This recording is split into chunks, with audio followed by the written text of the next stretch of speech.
ధర్మ పరిరక్షణ లోక కళ్యాణం కోసం పిఠాపురం గోపాల్ బాబా ఆశ్రమం ప్రాంగణంలో శ్రీ సన్నిధి ధర్మ సేవ ట్రస్ట్ ఆధ్వర్యంలో శ్రీ మహారుద్ర సహిత సత్యచండీ మహాయాగం కార్యక్రమం అత్యంత వైభవంగా కొనసాగుతోంది. 3 రోజుల పాటు జరిగే మహారుద్ర సహిత సత్యచండీ యాగం రెండో రోజు మంగళవారం నాడు 108 యజ్ఞ కుండాలతో 116 మంది ఋత్విక్కులతో మహాయాగాన్ని నిర్వహించారు. అదేవిధంగా మహాశివునికి అమ్మవారికి ప్రత్యేక పూజలు నిర్వహించారు. అలాగే గోపూజ తదితర కార్యక్రమాలు నిర్వహించారు. శ్రీ చండీ యాగానికి నాగసాధువులు, యోగులు, పలువురు పీఠాధిపతులు తరలివచ్చి పూజలు నిర్వహించారు. కార్యక్రమానికి వేలాదిగా భక్తులు తరలివచ్చి అమ్మవారిని ఈ సందర్భంగా శ్రీ రాజరాజేశ్వరి నందస్వామి మీడియాతో మాట్లాడారు. ఈ కార్యక్రమానికి వేలాదిగా భక్తులు తరలివచ్చి అమ్మవారిని దర్శించి తరించారు. ఈ సందర్భంగా శ్రీ రాజరాజేశ్వరి నందస్వామి మీడియాతో మాట్లాడారు.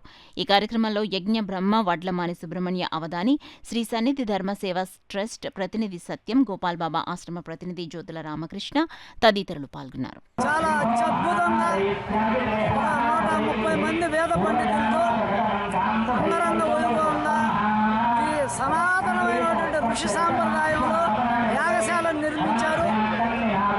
సుబ్రహ్మణ్యం అవధానుల వారు అత్యంత వైబ్రేషన్ కలిగినటువంటి మంత్రాలని వాళ్ళు పఠిస్తూ చాలా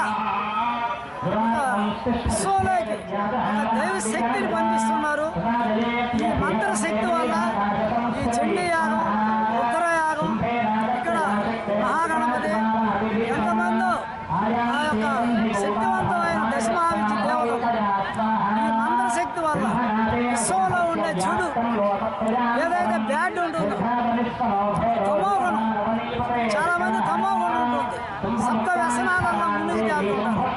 అలాంటి దుర్గుణాలన్నీ పోతాయి. ఈ మంత్రం ప్రసారం అవుతుంది, 14 లోకాలు పోతుంది. ఏదైనా మనం సంకల్పం చేస్తే దీనివల్ల లోకంలో చెడు జరగకుండా, దుష్ట శక్తులు విజృంభించకుండా